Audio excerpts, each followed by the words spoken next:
Welcome to the Young, Dumb, and in Love podcast, where we talk about all things marriage. Our goal is to help equip you to have a marriage that is better than you have ever imagined by sharing real-life experiences, getting into the nitty-gritty, and sharing practical ways you can start today. Let's dive in.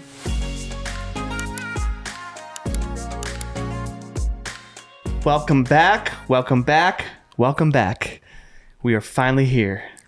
Here we Young, are. Dumb, and in Love, Season 2. Yes. Episode 2. We are baby. back. Last week was so good, though. I've been making reels, obviously. Yeah. And doing a lot Great of things when it feedback. comes to that episode. Mm-hmm. And I have probably cried, laughed 100 Sure. times watching There was watching several myself times this cry. week that I looked over and you were crying, laughing, just watching yourself. You're like, are you watching it? I'm like, are you okay? I'm editing the video and I'm literally crying, laughing Yeah. every single So time. good, I'm though. It's not embarrassing. It's Yeah. just funny No. because No. Honey, we watching don't get myself do that embarrassed. is hilarious. It was good though. Such a good episode. So much good feedback. Also, I was super encouraged to watch Forrest Gump. I really want to watch that again because of that. That's so funny. It's funny because we were asking this gal who we're friends with, she's in her 20s and she's never seen Forrest Gump. Oh, yeah. And we were like, what? You have to watch Forrest Gump. This it's like a staple in yeah. America. I always feel old when I hang out with young 20-somethings because I'm Seriously. like, what? You've never seen that? What? You don't never know heard of who that? the Backstreet Boys or NSYNC or whatever it is? You know? Oh, and man. I'm like, what? Anyway, Reunion tour in sync. Let's go. is I'm there in. really? I don't think know. there is. No, there's Probably not. not. Probably That's not. false. That's fake news. I'm just saying, if there was, we would be there. Me and Brittany just back. What's their song? The one that's like, I'm back. I don't remember. Forget it. I'm old. Don't remember. Are you thinking Backstreet Boys? That's probably Backstreet Boys. If it's I mixed them up. They're very similar. So, No. If you are my age, which is Listen. mid to late 30s, you know that NSYNC and Backstreet Boys are not the same. Not the same. Okay? Not the same. Same. They seem very They're not the similar same. to each other, but that's okay. Similar is not the same. Okay. Anyway. Same genre. Okay. Yeah, we'll I'll take let that. it slide. Well, we're excited today to dive in. We were just talking about what do we want to talk about this week, and we both decided we wanted to talk about comparison. Yeah. Comparison. As soon as she said the word comparison, I was like, oh my gosh, yes. That's so real. And we're all guilty of it in our marriage. We'll look at things or different people or couples and be like, oh, I just wish I had that. I think sometimes though, do we realize that we're comparing our marriage, or are we so conditioned to think of how are we comparing ourselves to others? I think we, obviously we're don't compare yourself, don't compare what you see on here. But when it comes to your marriage, are you, I'm too much of a hand talker for this microphone. I'm so I'm talking with one hand. Anyway, do we realize that by comparing our marriage to other people's marriages, that we're really stealing joy out of our marriage, and kind of what that opens up, the door that it opens when we're comparing our marriage. Yeah. Right? Yeah. So we were talking about that this morning. Yeah. That's so real. And it's so easy to compare because you're always, and that's the whole thing, with the grass is greener on the other side. That's not true. You don't know what's going on in that marriage and what's actually going on behind doors. You might think that something is so great, but really it's not. And that's why it's so important. Okay, we're always worrying about and looking at somebody else's grass and oh my gosh, it looks so good, but our grass is brown and it's dying and it's dead. And it's because you're not focusing on yours, you're focusing on theirs. Yep. Well, and it's easy to look at something else and think, oh, that's so much better than what I have or what I wish I had. But we were talking about when you say to your spouse,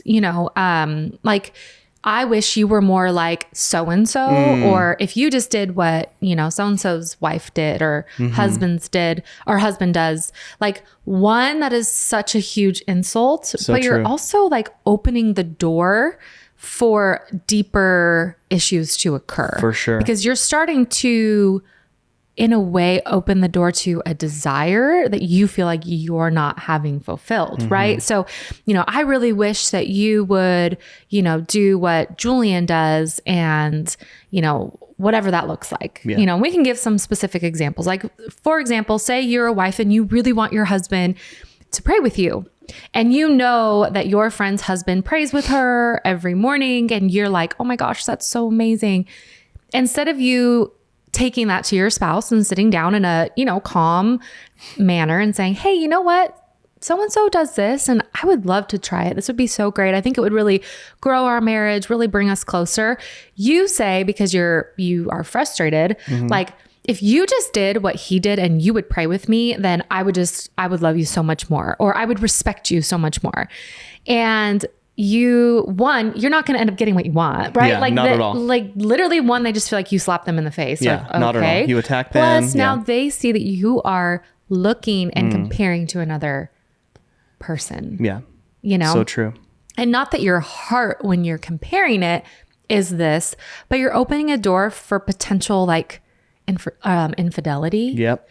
Because you're starting to unintentionally desire something that is outside of your marriage. Yeah. Now I know that's a heavy statement to say, sure. No, but for I sure mean, would you agree with that? 100% What would be your feedback on that? No, I would 100% say that's true, because most infidelity starts with a thought. Starts with the thought process, right? And so it may not be physical and going right into that direction, but it starts somewhere. And we always say this, we've said this before, but once you compromise, you've chosen your side. And so when you truly allow something into your life and you start to compromise, you start to look other places, you start to compare, you're doing all these things. All you're doing is you're opening the door little by little to the enemy to come in and still kill and destroy your marriage. And that's what we want to avoid by not comparing ourselves, by looking at ourselves, working on ourselves all the time. And it always starts with self, right? Like as 100%. Much as I want you to change and I want you to do this and I want you to do that. I might have all of those thoughts that come through my head. Yeah. At the end of the day, I have to be willing to change first, and I have to be willing to take inventory of my own heart and start there. If I want you to change, I've got to change. I've got to be willing to do it first and be really, in a way, be an example. How can I show her what it looks like of what we're trying to accomplish here? Yeah. So I think the first thing would be really, really careful on how you're comparing your marriage to someone else's. Yeah. Or the things that you are maybe thinking, oh, well, if only my spouse did that, and approaching it like that, that's not to say that it's not amazing to glean from other marriages and relationships that you admire. Like we've had so many of those in our lives where we've been able to look up to a couple or look at them and go, wow, you know what? They do this. And this obviously is something that has helped them build an incredible legacy of marriage. For sure. That is something that maybe we should adopt. And so it's all about the way that you're perceiving that information and then also presenting that information. You're perceiving that and then you're presenting it, and it's so much more valuable when you present it in a calm, loving way. Now, I get that it's frustrating. Like, there might be something that you're like, if you would do this, I would feel better. But you know what? You need to decide that like your spouse you have is the spouse you were given and that you have, and you chose. We want you to build a better marriage with the person you're married to. So the second thing is it's okay to glean and then approach that in a loving way. So do you want to give like an example? A way of it gleaning? Yeah, totally. Like gleaning and then presenting it in like a loving way. For sure. So say there's a couple who, like, let's just stay on the prayer thing. Let's say that there's a couple that you do, that they pray every morning together, and that's like something that they do, and then your spouse desires it. And we look at that. So instead of her coming to me and saying, look at the way they do that. Why can't you do it this way? That's probably like the natural way that people in frustration will respond or communicate to their spouse. And with my personality, it's definitely not going to work. Like I'm just going to be like, facts. Wow, like I'm getting attacked. She doesn't love me. Like, well, because we've talked about like a communication style. You're more of like your natural is defensive. Like, but look at all the things I do. So it's like, I'm like, don't you even see what I do right for you? Right. Exactly. So it's about the way you're presenting it. Exactly. And so instead it would be way better to turn around and say, hey, I would love to challenge us and not pointing the finger on you. I don't want to challenge you. I want to challenge us. Right. Yes. And when you make it a we thing and not a you or a me thing, it always helps. And so if there's something that I need change in, I would, like, for instance, there's negativity in your house. How cool would it be to go, hey, I would love to do something new as a family. Let's all get a journal. Yes. And it may be one person in your house. It may be one person that's really, really bad at this. Right.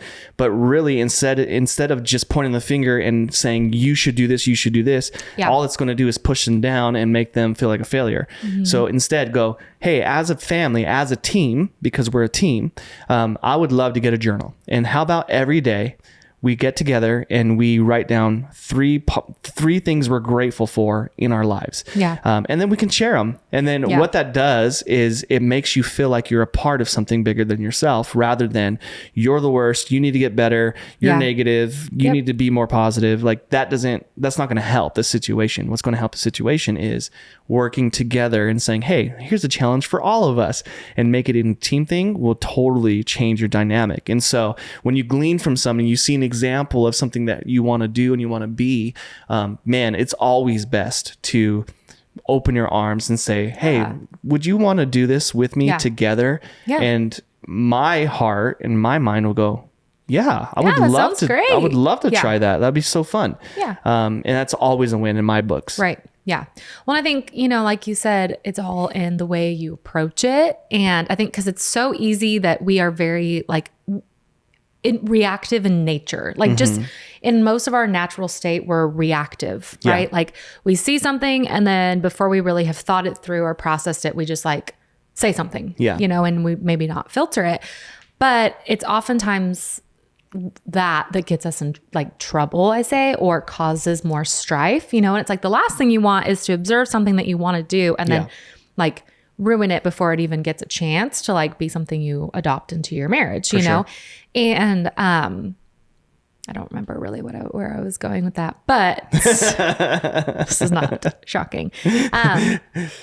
But yeah, so comparison just causes more strife, more frustration. You become more disappointed. And the hard part is when you are comparing your marriage or your spouse to someone else, and then you don't deal with that, you become bitter towards your spouse. And they're like, what did I do? So you're bitter and I'm not really sure why? But it's because you've been looking outside of your own marriage and starting to get frustrated with what your spouse isn't doing. You haven't even given them they don't even stand a chance because you're already mad. Yeah. You already have that wall up. So true. And here's the other thing too, is if you go to your spouse and you decide you're going to implement, let's just stay on prayer because we've already talked about it. Hey, we're going to pray for 5 minutes every morning together. It does not have to be hard. That's the thing. I think a lot of times we're we overthink it. Mm-hmm. And it doesn't happen exactly how you want it to. Don't get frustrated. Don't get negative. Just continue, doing that. And that's the thing, is we want everything to be perfect, and it's just not. Yeah. So like we said, comparison is the thief of joy within your marriage. And I think this is the other thing, is when we compare our marriage, we're really putting what God designed for our marriage in a box and trying to fit it in what we think it should be. For sure. When it's God put you with your spouse specifically for you, and your marriage is going to look different. Right? Yeah. I mean, your marriage is going to look different. Our marriage is going to look different than other people's marriages because we are called to do different things. Yeah. We have different purpose. We have different priorities, and so it's yes, the value, it might be the same. For sure. We love the Lord, we love our family, we love our kids, but the way we do those things and operate, there isn't always going to be one massively right way and one massively wrong way. Yeah. Right? I mean, you look at these people that we know and it's everyone's marriage is different, but it works for them. Yeah. And they're happy and they're fulfilled. But a lot of them have decided that they run in their own lane. Yeah. They're not allowing that comparison to cut in front of them or allowing that frustration or irritation to get to them. They're just thriving in their own lane. Yeah.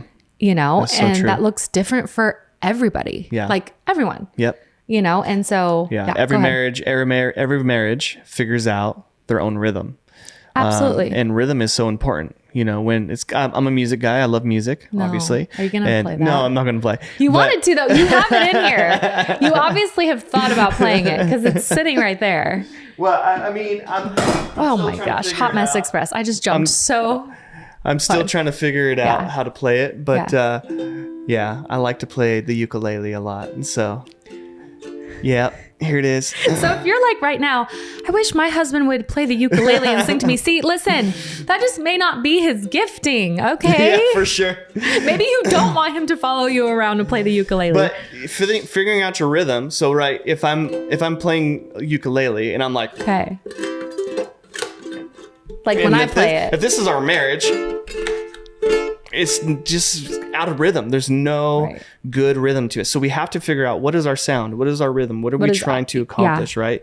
And so for me, you know, I want it to be beautiful. I want it to be kind, to be enjoyable to listen to. You know, when you play these songs and you hear music, and you hear music in your life, it's so important that you vibe with it, that you figure out the rhythm, that you have this rhythm that happens. And so in the same thing with a marriage, you're going to figure out what your rhythm is. Everyone's rhythm is going to be a little bit different. Some people are going to be this, some people are going to be that. Absolutely. And you have to figure that out, what it is for yourself, for your marriage. Right. And that's the thing. Stop looking over the fence and looking at everybody else's thing that they're doing. Because you only see such a small You see snippets. part of it.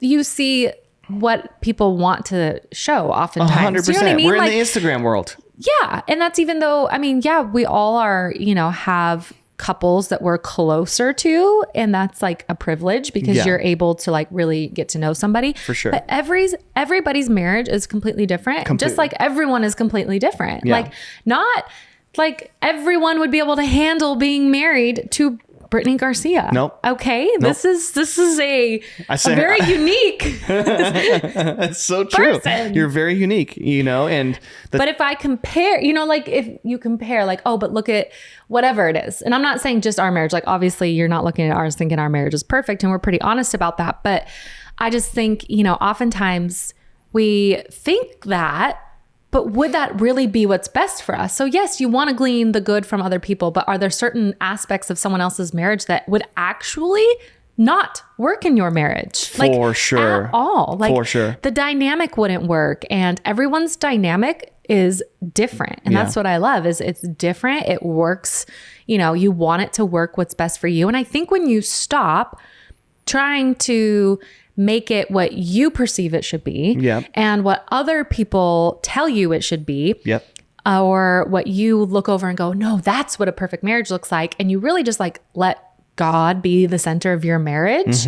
Like you don't really have time to look and compare it because you are finding your space and finding your best marriage. And that's the goal is like, be your best self, have your best marriage, and stop looking around like, if only I had that, and if only I had this, and if he just would do this, or if she would just say that, or whatever it is. Just stop doing that. For sure. Because guess what, friend? You're married to the person that you're married to. You're not married to that other person. Yeah. And you are opening the door to bitterness, to frustration, to disappointment. Yeah. And your spouse is going to sense that. And how much does that hurt if your spouse says like, I wish you were more like so-and-so. Oh, that hurts so much. And how awkward is it if you know so-and-so? And then you're in the room with that person and they're like, oh, wow, well, my spouse wants me to be more like that person. That is hurtful. And that's totally.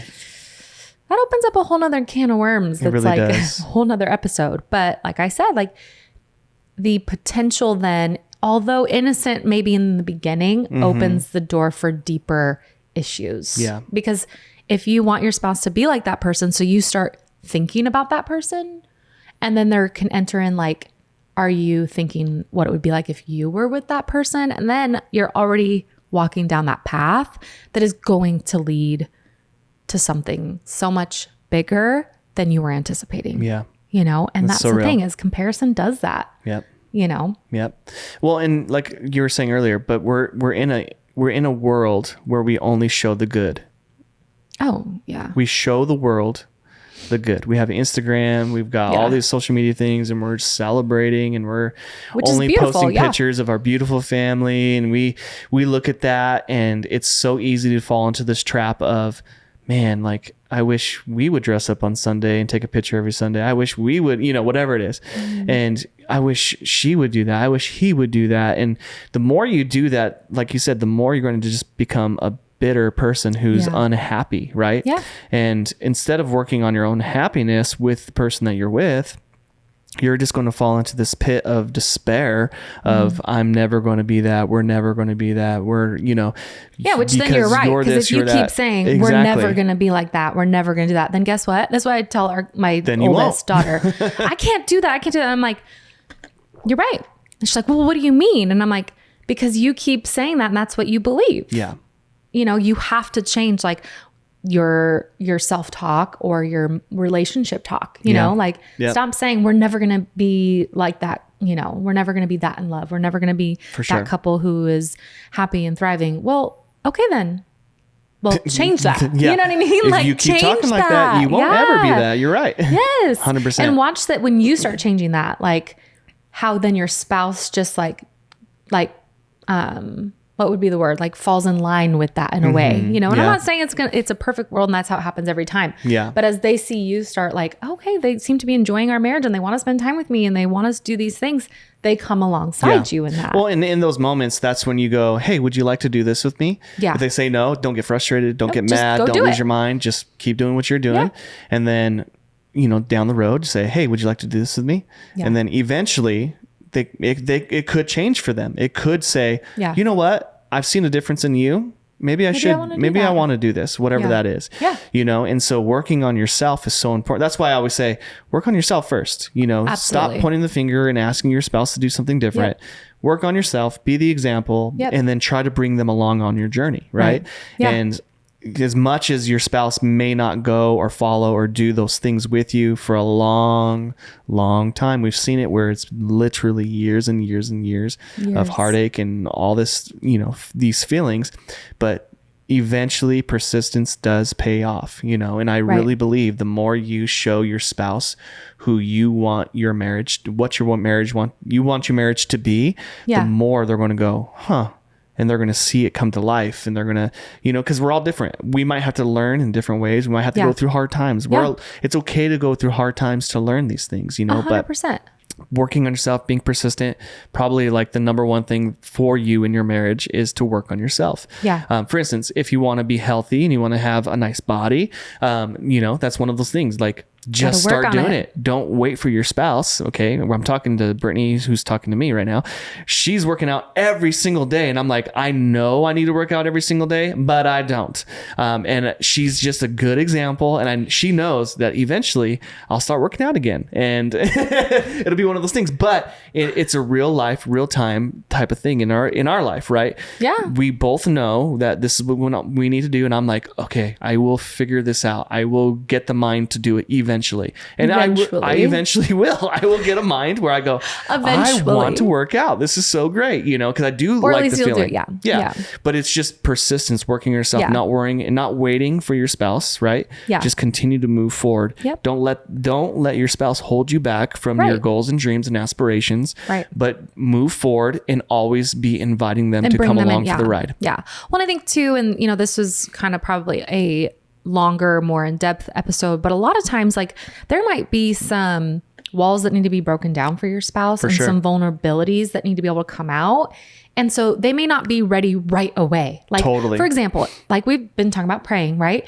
Like, your spouse might be really uncomfortable praying in front of you, and they may need a little bit of time to get to the place where that's what you like, the kind of prayer they're praying is what you want, or whatever it be. So just allow them to that space for those, like, to become vulnerable. Yeah. And so when we're so like, well, that, if it doesn't go the way you wanted it to, or maybe it's not as in depth or as spiritual or whatever it is that you want it to be, like, be grateful that the effort is there and that vulnerability is starting. Yeah. You know what I mean? Because everyone starts somewhere. Like, celebrate the small victories, and I think it's like, life is life. you know, and you have to like you said, find that rhythm, Yeah. you know, and everyone is different and comparing is so unhealthy. You know, and it's amazing. Like we have a lot of people in our space that their marriages are like, although similar in maybe values and beliefs, they operate completely different. They operate different, like, you know, maybe when it comes to their careers, the way that they parent, the way that they spend their time, their money, whatever that looks like, the way they talk to each other, the way they interact, it's different. Yeah. But it doesn't make it bad. Totally. Nor does it make it wrong. Yeah. You know? Yep. It works for them. Yeah. You know? For sure. And you have to be okay with that. Got to be okay with it. And the comparison thing, we talked a lot about it when it comes, we talked a lot about comparing our marriage to other couples, but also comparing yourself to others, you know, comparing yourself. Yes. Like, cause there's so many times we'll be like, oh, am I just not a good, I must not be a good husband because he's this way and I see this, and you know, and we fall into the same exact trap about ourselves and not just about our spouse or their marriage or anything that's going on. So it's so important to be so vulnerable with who you are. And so you might be able to, like we said, I might be able to glean from another husband or another man who's doing that, but I'm not going to compare myself because I don't know their situation. I didn't walk in their shoes. I don't have their story. I didn't live their life. Like everything that they have and they're doing in their life, that's literally just their life, not mine. Yeah. You know, so I may be able to glean and say, I want to have some qualities that they have. I want to work on things that they do and they have in their life. Yeah. But it's going to be a different journey for me to get to that point and to figure that out. So look at yourself, work on yourself, continue to say, okay, self, where are you today? How can you improve? What are you going to do to grow as a man, as a woman, you know, whatever that is for you, grow in that for yourself. And when you do that, all it does is bring more health to your marriage. And it allows you to be a better husband, a better wife, because you're not focusing on, oh, they're this way, he's that way, this and that. When you come in and you just put a mirror in front of you and you go, where am I at? That's going to be the best place for you. Oh yeah. Well, I love that. I love that you say that because it was something I hadn't really touched on or that I had thought about. Like when instead of looking outside and going, you know, I wish I was more like that wife or I was more like this wife, like how can I be the best version of myself and the best wife I can be? Yeah. You know, and I think that is the pursuit that really makes a difference is when I am working on being my best self, like mentally, physically, spiritually, emotionally, it naturally spills over into every aspect of my life. For sure. You know, but I think we lose sight of that. Oh, it's selfish of me to take care of myself, or I don't have time to take care of myself. When it's like, no, when you take care of yourself, when you are living your best, most like, you know, productive, loving, joyful self, you become an incredible wife, an amazing mom, you know, a great friend, not perfect, for sure, but those things spill into every part of your life. That's right. You know? Yeah. And that's the whole mental health thing too. Like when you focus on yourself, doing what you need. So for instance, we've talked about mental health a lot. Yeah. And you know, Brittany's walked through it. I've walked through it, and we've gone through this journey. And so now, because we've been able to take self-evaluation of who we are and where we're at in our lives, we've realized that it's so important to do the things that fill our cups and help us be healthy. Oh, yeah. And so, for instance, one of the things for Brittany is going on a walk. And she knows this. I know this. It sounds so simple. But it literally, it's such a simple thing, right? And you're like, okay, going on a walk. Yep. But it literally does something to her brain that allows her to operate at a higher capacity. Yep. And so when she does not go on a walk, we can tell. Everyone can tell. Everyone can tell, you know. I might as well I don't even have to wear a sign. I might as well say something like, I didn't walk today, don't talk to me. It's kind of like the no coffee. Walkie, no talkie. Yeah, no walkie, no coffee. Yeah. No walkie, no talkie. But it's true. So real it's so real. And I can say that with like, I mean, I'm not offended by it. It's so true. Yeah. So true. It's so real. And like last night. Literally yesterday. And here's the funny thing. I did work out yesterday. She worked out, which is a part but it was of the no puzzle. walkie. Yeah, that's a piece of the puzzle. I think it's a small piece of the puzzle is working out. A big piece of the puzzle is walking. It makes a huge difference. Huge difference in your brain. And so, and there's a lot of, you know, science behind walking and what it does for you. And so it's not just, you know, she didn't like make that up one day. Like she figured this out. And now we live in Arizona and it's now beautiful. I walk even when it's summertime is hard because it's so hot. I just get up at 5. Yeah. 5:30 and I'm walking with the scorpions and I don't care. I have to, like I literally have to walk because it's the only it's so that's the self-care. That's the self-evaluation. Yes. So self-evaluation isn't looking at yourself in the mirror and pointing out all the bad things about yourself. That's not what I'm saying. No. That's the easy thing to do. So absolutely. I don't know if you're like me, but you will look in the mirror and notice all the imperfections, you know, on yourself, right? And so it's so easy to fall into that trap. That's not what I'm saying. No. What I'm saying is, okay, instead of looking at it as a negative, bad thing about you, why don't you start looking at it as, okay, here's some things that I can improve by doing this. And when you evaluate yourself in that way and you start taking, inventory of what it is that you can grow in, and then you start to implement small things to help you move forward, you're going to grow and you're going to get better, and you're going to continue to look better to yourself when you're looking into that mirror to evaluate yourself. So it's so important to find that healthy balance of, okay, I'm going to evaluate myself, but I'm not going to beat myself up. That's not what we're saying. Don't beat yourself up. Don't tear yourself down. That does not help. The complete opposite of what you should be doing. You should be looking yourself in the mirror and saying, okay, I can improve in this area. Now here's an action step. Take one action step at a time to allow yourself to grow one step at a time. And because we expect overnight growth, we expect of viral growth in our self, right? That's not possible.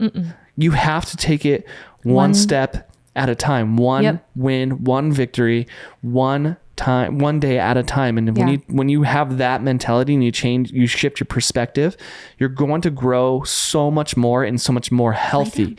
And so a viral growth, when you go viral and it just happens overnight, it's not sustainable. Right. You have to grow at a rate that is sustainable so that you, as you're growing and as you're getting better, you're able to sustain that. You're able to go, okay, now I know what I need to do to sustain the growth that I have in my life. Yeah.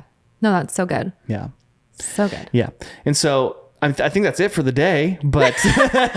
So really, I mean, we just want to encourage you, like, stop right now. Like, just tell yourself right now as you're listening, stop comparing yourself and your marriage to those around you. So wherever that has been for you, and you might be like, ooh, yeah, everyone's situation is different. Just stop. Like, that'd be the first step. Stop doing it. Just decide you're not going to do it. And that might mean that you distance yourself from that particular person or thing for a season while you start to refocus your attention back on yourself and your marriage. So stop comparing yourself, and start working on how you can become your best self and then build your best marriage. And always invite your spouse to come in and be a part of what you're doing. Yeah. Like, do you want to go for a walk with me? Yes, totally. No, that's so real though. Like, no, it's true. It's true. It just invite them in without bitterness, without expectation necessarily. Hey, this is no expectation. This is what I'm going to do. Do you want to do it? And then continue to do it, even if they don't decide to go with you and be with you. Yep. Yeah. Well, we are super excited because next week on the podcast, we will have very special guests that we cannot wait for you to meet. Yeah, their story is so cool. They have an incredible story. They have an incredibly different marriage when it comes to how they operate, which I absolutely love. So like we talked about, same values, same, like core belief of this is what they want. They are Todd and Susie Holman. Yeah. And they both are. They are serial entrepreneurs who have launched several businesses. And they are Very successful. So loving, so kind. My car broke down this last week and they're letting me borrow theirs. Like, I mean, who does that, right? And you will get to meet them. You are going to absolutely love them because they are kind and sweet and loving and so real. And from the moment I met Susie Holman, I was like, this woman is so special. So she is a ray of sunshine, and Todd is literally the nicest human being in the entire world. We call him the Todd father. Like he is just like the Todd father. They have 4 kids and they live here somewhat locally, well, very locally to us here in Phoenix. And our story of meeting each other is so incredible. So it's so fun for you guys to be able to meet our dear friends, Todd and Susie. And I mean, we're excited. They are so inspiring and so amazing. And you guys are going to absolutely love getting to know them. And I'm sure you're going to want to follow them after that on their journey of 100%. Everything they do.